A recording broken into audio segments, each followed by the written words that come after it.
What's going on, everyone? Welcome to a Football Friday edition of Back Your Play with Q. As always, I'm your host, Rich Quinones. We are powered by our good friends over at Fresh Roasted Coffee. 20% off your first purchase. Use the promo code BYP20 in the show notes. You can always check out the YouTube channel. Like, comment, subscribe, follow us on social media platforms as well at Rich Q on IG and X, our good friend Lloyd Vance, host of Lloyd Vance's Insider Football. And you've heard him for about 20 plus years with me on the air as we are dissecting the NFL draft. Day one in the books. And I will say this, my fresh roasted coffee tasted fresh this morning. The air I breathed was just exhilarating, intoxicating. And finally, I feel as though my New York Football Giants have turned the corner. Now, there's so many layers to just peel back when you look at what transpired last night. But obviously, Lloyd, we talk about the chalk, right? Cam Ward, we knew was going to go to the Tennessee Titans. And then all of a sudden, boom, what happens? You kind of insinuated, here we go. Browns, Jacksonville, there's the trade. They turn around, they get Colorado. And then the Giants sit at number 3. It was Carter, which we both predicted, chalk fine. Walk me through that trade last night and, your mindset with Jacksonville and Cleveland, where Cleveland could have taken a generational talent in Travis Hunter, and instead they trade back with Jacksonville. Well, it's interesting, Q, because at the top, somebody was going to make a move. Yeah. Everybody had their first pick, and Jacksonville, they wanted that number 2 pick, get Travis Hunter. He's a guy they're going to bring in there. Liam Cohen's going to use him a variety of ways. Yep. Gladstone's the new GM.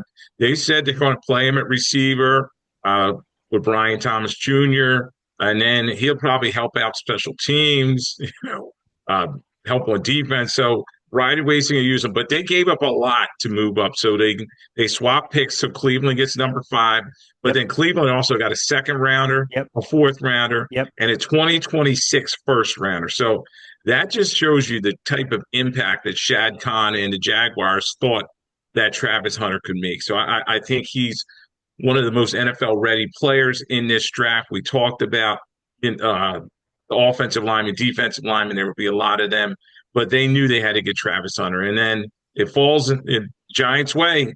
It was a no-brainer. They have Thibodeau, they got Burns, but they had to take Abdul Carter right there at number 3. Yeah, 100%. And you mentioned Jacksonville. I mean, think about this. I mean, you're talking about a first time bold move by GM James Gladstone, who basically said in April with the, Duval, whatever the hell, how you pronounce it, his first draft pick with the franchise is going to be a tone setter. Again, it's exactly what they did. They believe we're going to move up, change the direction of the franchise. They haven't made back-to-back playoff appearances since 1996 and 1999. You got a good foundation there. You still believe in the quarterback, you would think.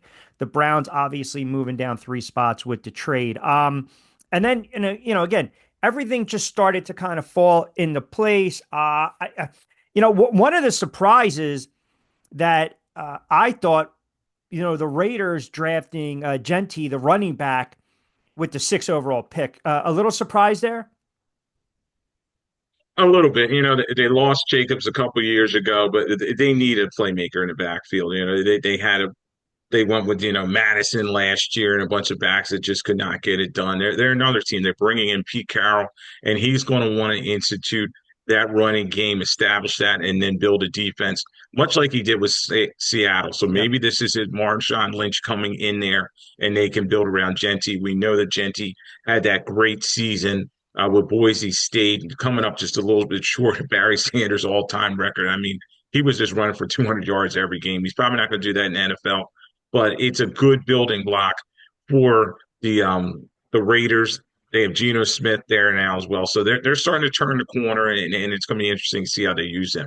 All right. So obviously, the big elephant in the room last night was Shedeur Sanders just slip sliding away. And you and I talked about this yesterday, and I posed a question to you. If he starts to slide, and once New Orleans decide we're not going to go in that direction. I mean, I think it took some people off guard. They go with the tackle out of Texas. Banks, you and I, we were texting each other And it felt like you were light years ahead of me, but that's okay. But once they don't go, you looked at the Bears, no quarterback. 49ers, not going to go quarterback. Dallas, not going to go quarterback. He kept sliding, sliding, sliding, sliding. And then everyone was so adamant at 21. The Pittsburgh Steelers were going to draft Shedeur Sanders if he was on the board and if he slid all the way down to 21. And I mean, listen, you want to talk about a shocking situation, a shocking moment. They've got no quarterback. And I thought it was going to be the pick by Tomlin. That kind of tells me, A, that the Aaron Rodgers play is still in play. But if you're Pittsburgh, I mean, if you're a Pittsburgh Steeler fan, you got to get walked off the ledge today because you know you needed a quarterback no matter what. And they didn't draft one, at least in the first round. Yeah, the interesting thing there, Q, was that they decided, they wanted to go Derek Harmon, the defensive lineman out of Oregon, to kind of bring him in and mold him to be Hayward's potential, future Yeah. replacement. And it's going to be interesting because Shedeur was sitting there, and I talked to some guys. They said he had a very good visit with the Steelers, and they were kind of, they didn't buy into all this rhetoric about him in terms of arrogance and he didn't work out the combine. And I think the biggest thing, Q, is, this may be some payback for Dion, with some of these teams. And some of these guys are like, okay, he's not going to control the narrative. But I thought Shedeur Sanders was going to go in the first round. And I did think the Steelers were going to be the spot, but obviously Mike Tomlin has other plans. Maybe Rodgers, as you said, still in play, but they're going to find their quarterback probably in the second round or somewhere around there. So they've got, I just pulled up right now. They don't have a second round draft pick. Their next pick is round 3, number 83. I, I mean, what are we doing here? Whether it was going to be the kid from Alabama, was it going to be Sanders? Uh, Jackson Dart, who we'll get to in a moment. I mean, how do you explain? Well, here, okay, let's get to Sanders for a moment. How do we explain this drop? And then the fact that we said it yesterday, I told you the Giants are going to figure out a way to trade back in the first round. Jackson Dart, my scenario, along with Carter, they made the move for Dart. They could have had an opportunity to grab Sanders. They elected not to. We'll get to Dart and the Giants in a moment. But how do you explain this slide? Because a month ago, 2 months ago, everyone was talking about Sanders. A year ago, everyone was talking about Sanders projecting out of Colorado to be the first pick overall. And now he's got to sit and sit and sit. And it's probably one of the most bizarre, crazy storylines. Now, you asked me this last week. Quite frankly, I think he's a very good college quarterback. I don't necessarily know if that's going to translate to success on a Sunday in the pros. I've got a lot of reservations and red flags when it has to do with Shedeur Sanders. And I'll tie it into the Giants in a moment. But how do you explain this drop? Like, it tells me that 30 something, 32 teams just saw something in this kid. And look, I know not all the teams need quarterbacks, and it just rubbed them the wrong way. The red flags. I mean, how do you explain this drop?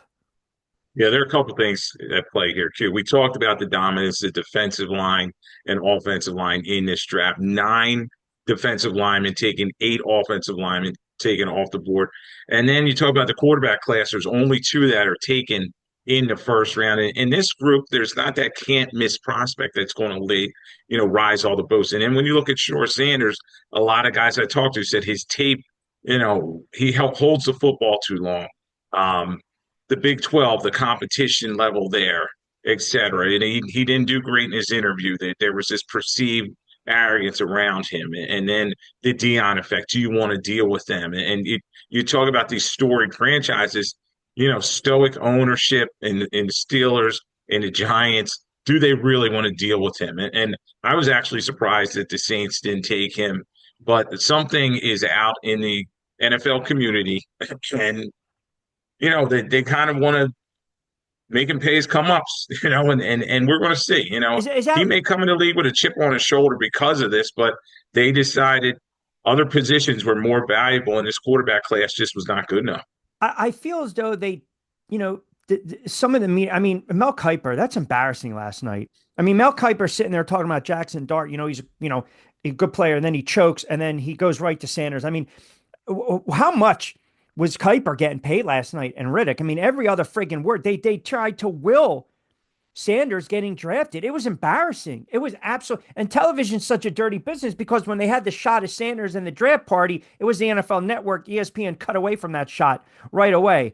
I feel as though, is it just possible that he's not as good as people were projecting, pushing the narrative, second round, grades, if you will? Is it also possible he didn't interview very well? Is it possible that, again, that second round grade or the brash, the swag, it did not fit with what some of these franchises are looking at? And I feel as though they don't want to hear that.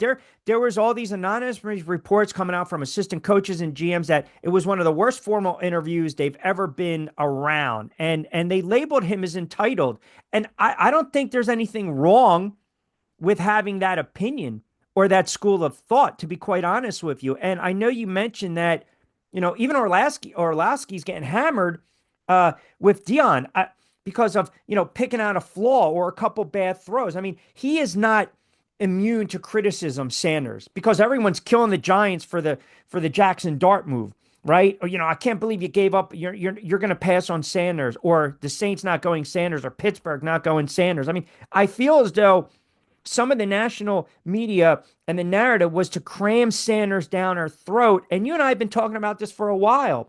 I said it a year ago. I didn't want any parts of this kid. And it's not personal. It's just I know what it's going to come with.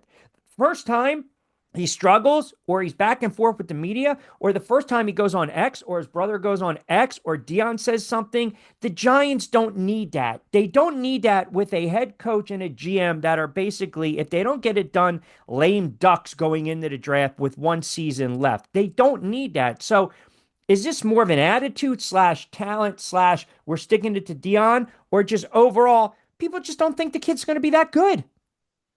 Well, I think there's a lot of things wrapped up in it, and I definitely think that his grade is what it was. He was a lot of people were pushing up their boards, but Kuiper had him like one in his top five or and it. I just didn't see it in terms of the strength of this draft we talk about up front, these lines. And, he's sitting there, and a lot of teams have already got their bonus baby first round quarterback in Right. place, their quarterback of the future, and they didn't want to take him. And you can't force any of these guys to take a quarterback, kind of You a reach, can't. because we've seen too often where they reach for a quarterback, and the guy just can't get it done, like a Jake Locker going to A Tennessee, Daniel and Jones. you know, Daniel Jones, we talked about Rosen. You could go on and on with these first round quarterbacks, because most of them are going to be a bust. And maybe he'll come in the league with a chip on his shoulder. In terms of his play, though, they said he held the football too long. He did not work out at the combine. The interviews that he did had, other than the Steelers one, I've heard that he did not do very well. So all these guys talk to each other. They come from similar backgrounds, and we'll see. We'll see how it works out. And I believe somebody's going to take him in the second round, and Could be maybe he can Cleveland. stick it to him. But you just never know. You look at Drew Brees. He was too short. Ended up being the first pick of the second round, and then has a Hall of Fame career. I'm not saying Shedeur will be like that, but he's got to prove it. Yeah, and here's the other thing. This is why the mock drafts, nobody knows anything. They don't. And after a while, you and I have been doing this for a long time. I don't give a crap that ESPN had 97% chance Sanders would be selected last night in round one. Guess what? 3%. Yeah, we won the day. They won the day. Like this nonsense at nauseum, I got to hear. There are no guarantees. If you don't feel comfortable with a guy, the best case scenario, what the Giants, that's your best case scenario of a Giants fan. They knew they needed to come out of the draft with a quarterback. So what? They traded back. They felt that the Rams were going to jump them. So when Dart goes to the Giants and Kuiper disagrees with it because he vouched for Sanders, fine. Sanders is probably going to drop right in the Browns' lap where quarterbacks go to die. I mean, it's nothing personal with the kid. You're allowed to have an opinion to think that there's too much baggage. or he's maybe not that good. I don't know if Jackson Dart is going to be an all pro, a Hall of Fame quarterback. I don't know if the kid's going to come out on Sundays and sling it right away. I know they got veterans right now. And for the Giants, they got Winston and Russell Wilson. For the Giants, they tried hard to get Cam Ward. They tried hard last year to get Jaden Daniels. It didn't fall through. So you have to have that next quarterback. If they were to go without a quarterback, it would have been just an uproar by the fan base. So, but people wanted the sauce and the sizzle of Sanders. Maybe people were looking at Milroe, the kid from Alabama. I don't have a problem with Dart. I think give the kid a shot, give him a chance. But ultimately, Giant fans won't accept this. They got a generational talent on the defensive side of the ball at 3 with Lawrence and Burns and KT. They have a young defense. They're going to be very good. Now they have a potential franchise quarterback that Dable and Shane can kind of mold. And the other thing, real quick, I just want to make my last point on this because it's been bothering me since last night dealing with Giant fans on social. I mean, just a cesspool of the nonsense. Everyone's like, what? You could have got him like you could have got him in the second. Hold on a second. You don't know. You don't know what other teams are thinking because the sentiment was the Rams were looking at him. So what did the Giants do? They decide we're going to come back in the draft. We're going to trade back. Okay, you give up an asset here and there. It's not the end of the world. My point is this. If you really believed in your convictions and you knew that Cam Ward was a pipe dream and you had an opportunity to trade up for Jackson Dart because that is your guy, okay? You scouted him. You liked him. He's got the Eli mannerisms, Ole Miss. Here we go. I'm not going to give a comp and compare him to other quarterbacks. I'm not going to do that. I'm just not. You stick by your convictions, and now it's all on Joe Shane and Brian Daboll. You got your quarterback. You got your generational talent on the defensive side of the ball. You've got some playmakers, young wide receivers. You got a good tight end, good running back. Here we go. It falls on them. So I can't fault them because no matter what, they did what they needed to do. They went defense and then they didn't overreach for a quarterback and they got him late in the first round. I'm fine. I'm very happy with what the Giants did. What say you? Yeah, the Giants, Dart at 25 made sense. He's their guy. And I remember, you know, Gil Brandt saying to me on my show one time, he's like, some guys like blondes, some guys like brunettes, some guys like redheads. They all like, they pick their preference. And that's what the Giants did. Dart was their guy. They thought he fit their system very well. He's coming out of Ole Miss. Maybe I'm not saying he's next Eli Manning, but they've already started building that defense up with those 3 pass rushers. It kind of reminded me of Tuck Umanura and Strahan. Sure. That's what they're building up front. So they need to get after the quarterback. They saw what the Eagles did to Patrick Mahomes. If you put pressure on any quarterback, it's going to affect him. So good pick with Abdul Carter up front. Didn't give a lot up for Jackson Dart in terms of what Houston got, a second rounder, a third rounder, and then a third rounder in 2026. So they did not give up that first round pick that we talked about earlier, that kind of what Jacksonville did. So, I think for the value, and Dart's their guy, I think he's going to come in there. Let's not forget, he was one of the top quarterbacks coming out of high school. He went to USC, then kind of work out there, had a solid career at Ole Miss. And we'll see how it works out because, as you pointed out, they have Wilson, Yep. they have Winston there for this season. Yeah, and the other thing is, listen, there are 2 teams that traded out of first round on Thursday, consecutive spots. Texans traded down with the Giants, 25 to 34. They moved out of the spot just before the Rams went on the clock. 1 pick later, the Rams pretty much bailed. They traded all the way down to 46. That deal with the Falcons. Is that a coincidence? Does it tell you the Rams probably turned around and said, "Okay, well, we'll pump the brakes, hit the eject button. We gotta jump," because the Giants jumped them. Were the Rams planning to take Dart at 26 before the Giants made their move? There's conflicting reports. We don't know. They scouted this kid a lot. They spent a lot of time with this kid. So they had to. I can't preface it enough. They couldn't take a risk of not getting a quarterback, and that was their guy. Cam Ward was a pipe dream.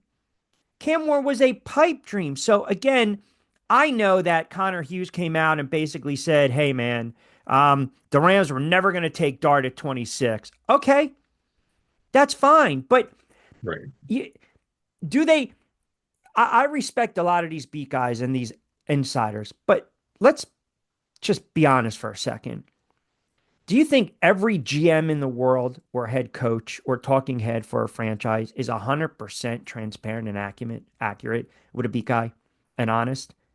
There's gamesmanship involved in this whole process, Q, and whether it's the scout you're talking to, a front office guy, media person, they're all their smoke screens, et cetera. Nobody's going to say exactly what they're going to do, and the Rams, look, they they'll never tell you they wanted him or not, but the Rams got a good return on Atlanta moving up there. They got a second rounder, they got a seventh rounder this season, and then they got the 2026 first round pick. So, and McVay and Snead over the years, they traded their picks. They're trying to stockpile picks now to get some guys up front. They have Fisk from last year and the other young diamond, but I think the Rams definitely they didn't see a quarterback there.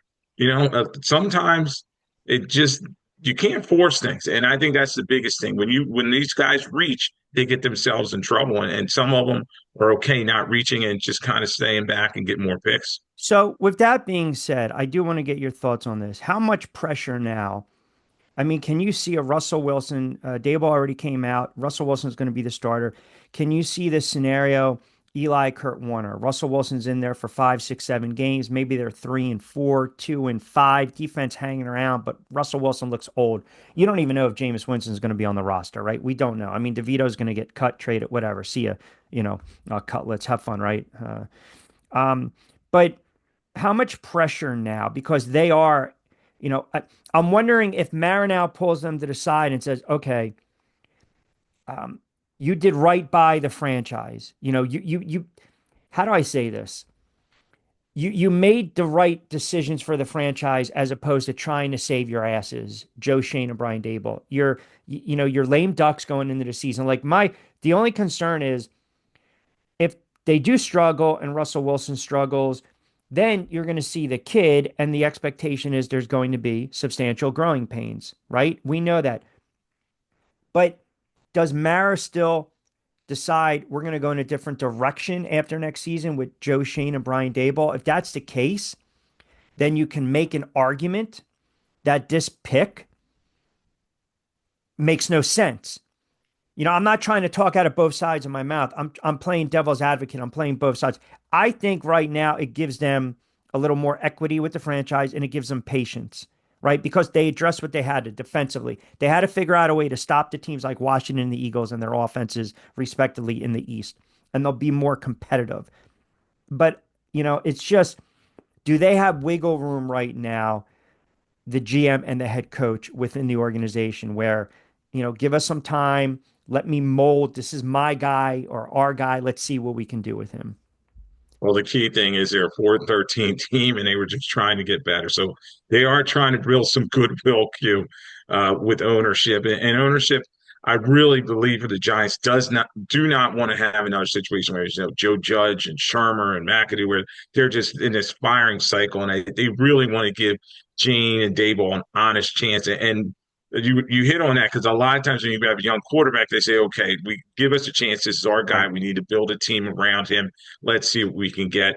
Because they were stuck with Daniel Jones. Now they did give him the extension, which kind of put the bullseye on his back, but they stepped away from Daniel Jones. I think Jackson Dart will get some time to build there, and yeah, Russell Wilson at this stage in his career, he knows he's a caretaker. He's kind of in there, to hold down the fort. They didn't get him a big contract and they could easily step away from him. So I could see the scenario where Jackson Dart kind of steps in uh, late in the season, maybe around before week 8 or so, he gets his opportunity. So it's going to be interesting to watch the Giants and see how they're mature. But obviously, the Eagles and you talk about Washington are the two heads of that division. Yeah, they are. And listen, we know that the quarterback position, it's not an exact science. I mean, but if you believe you've got, my whole thing is just don't reach at 3 for a quarterback.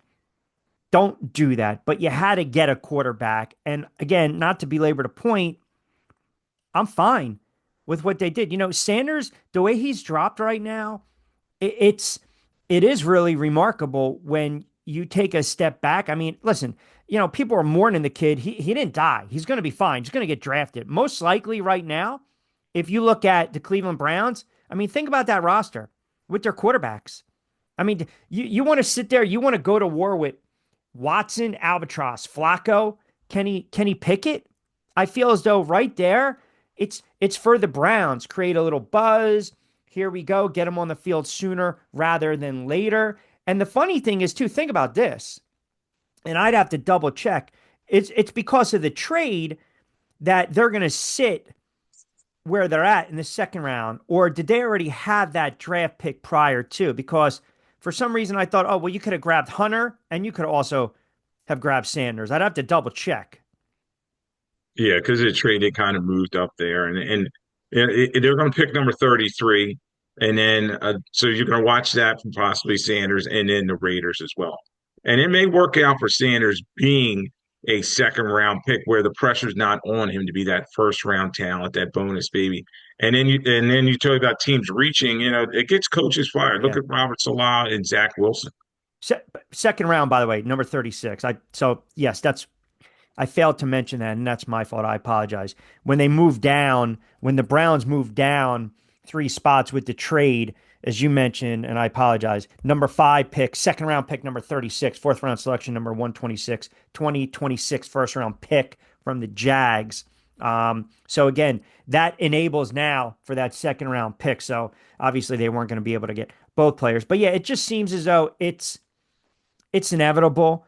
I mean, right now, do you look at Milroy or Shedeur Sanders?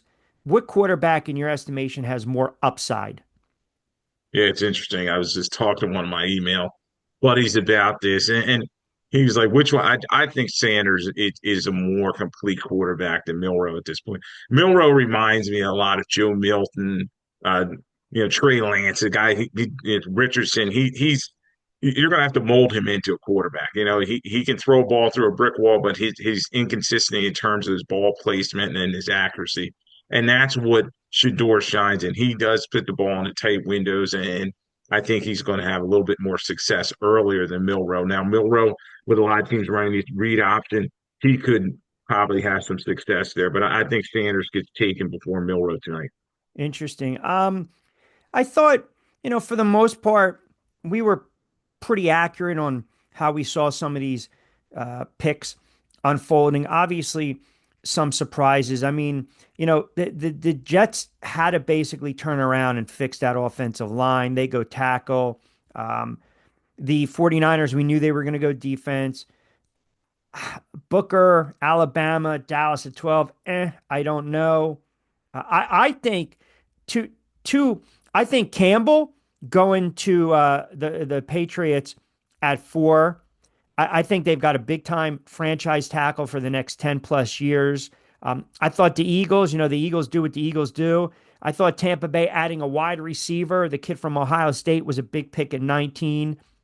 Campbell, as I mentioned, to the Eagles, the kid Alabama, the linebacker. Washington, would they go offensive tackle as well? Anything that stood out in your estimation, round one? I mean, obviously it's a long draft. It was a long night, but I don't like to do the grading per se, but anything stand out? Yeah, you and I have been doing this a long time. I always say 2 to 3 years graded draft. That's why I don't like these immediate grades. But you saw a lot of those big guys get taken up front. Receiver was interesting because you have Ted McMillan. He was the first receiver off the board with Carolina there. I want to see how that works out. Is he going to be that guy that Bryce Young um, can get that go-to guy for him? Uh, Finally, you had the Green Bay Packers take a Oh, receiver in the that's right. first round. Uh, Matthew Golden, he's a deep threat, so they're going to bring him in there. I thought that the Falcons did a nice job in terms of their defense because Raheem Moore, they had to get defensive guys in there. You get Jalen Walker, edge from Georgia at 15, and then they jump back in and get James Pierce Jr. out of Tennessee, another edge guy. They needed to get more pressure on the quarterback because their win rate was not very good. So I thought that Falcons pick was nice.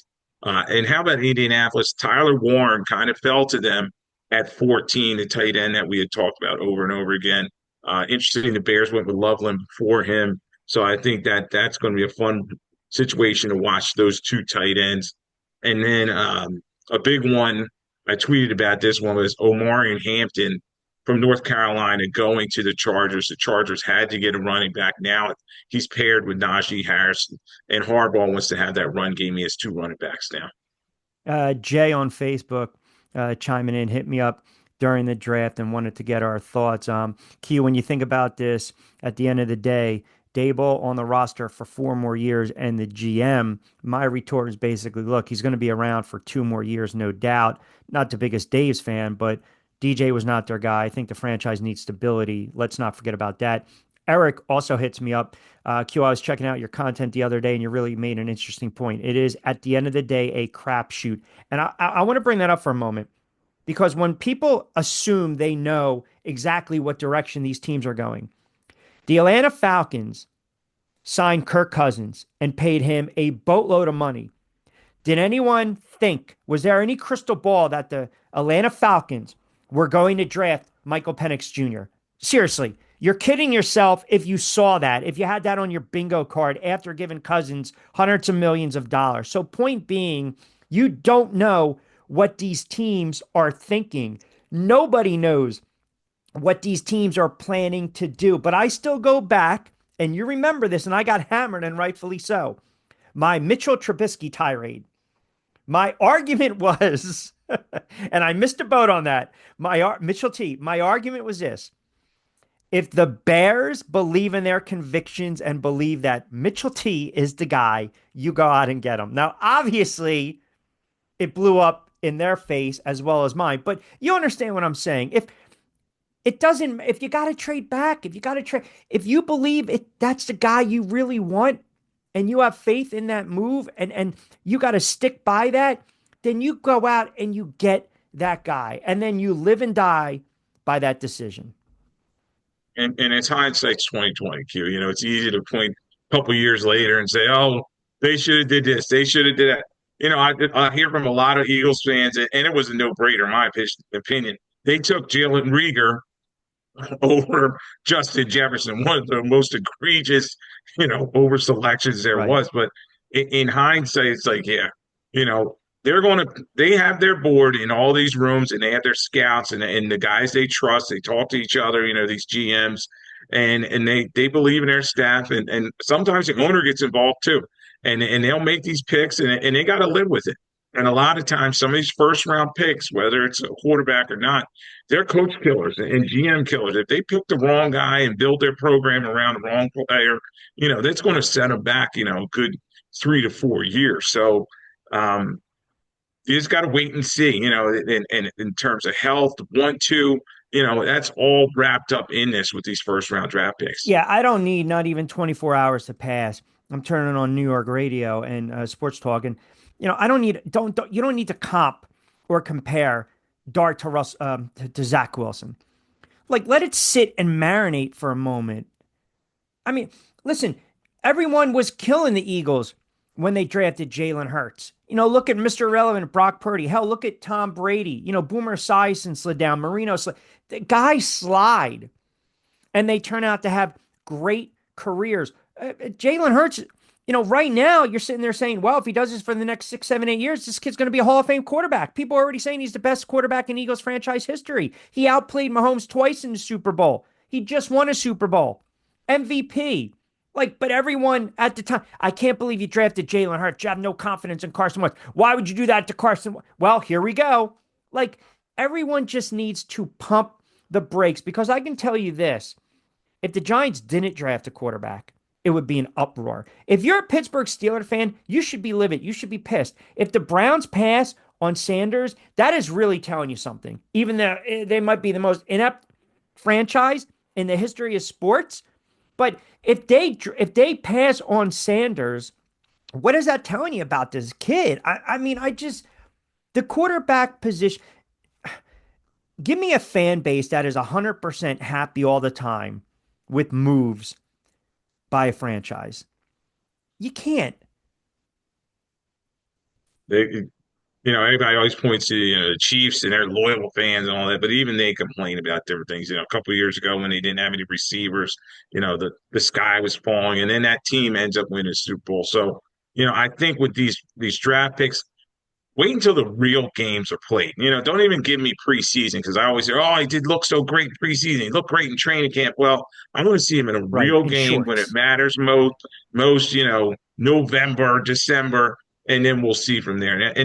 And it's about 50%, as you were saying, Q. It's coin flip Crapshoot. with some of these guys. And you go back. I remember one of my shows. I went back just for fun and looked at past drafts, and you just shake your head and laugh at some of the names and where they went, and what the hell were they thinking doing that? But it happens quite often, and we're just going to hopefully all these guys make it. We want them to, but it's just not going to happen. But if you are, listen, I think if your team's like Cleveland, like the Giants lost their way. They've had no stability, no continuity. You know, just flip. It didn't work out with Daniel Jones. You're going to head coach to head coach. You go back to Coughlin. They start to rip that Band-Aid off. Him and the disconnect with Mara. That's where it was a rudderless ship. And now you're talking 10 plus years. You go through McAdoo and his oversized friggin' Denny's menu. From McAdoo, you go to Shermer. That was a clown. From Shermer, you go to friggin' Joe Judge. I mean, Joe Judge. Are you kidding me? It's like Ray Hanley reincarnated.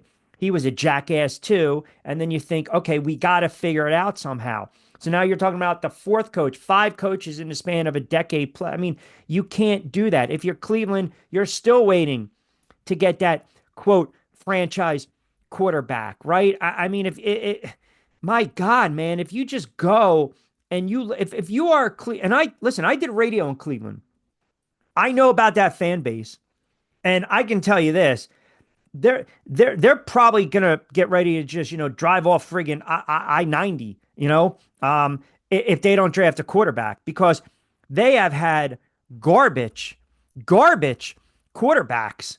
If you go all the way back, even if you start from 2000 and all their misses, Spurgeon win, they had Doug Peterson, Tim Couch, didn't work out. They had Garcia, McCown, didn't work out. Dilfer, didn't work out. Derek Anderson, didn't work out. Brady Quinn, didn't work out. Colt McCoy, Brandon Whedon, Jason Campbell. The list goes on and on. They had Baker Mayfield. Okay, fine. You had success with Baker, and now he's having a really nice career. And then, as you mentioned, the albatross of that contract for Deshaun Watson. I mean, they had Zappy, DTR last year, Winston, and Watson. And now they're going to go with Flacco. They're going to go with Pickett. They're going to go with Watson. I mean, it just, if they don't And draft, bad franchises make bad decisions, Q.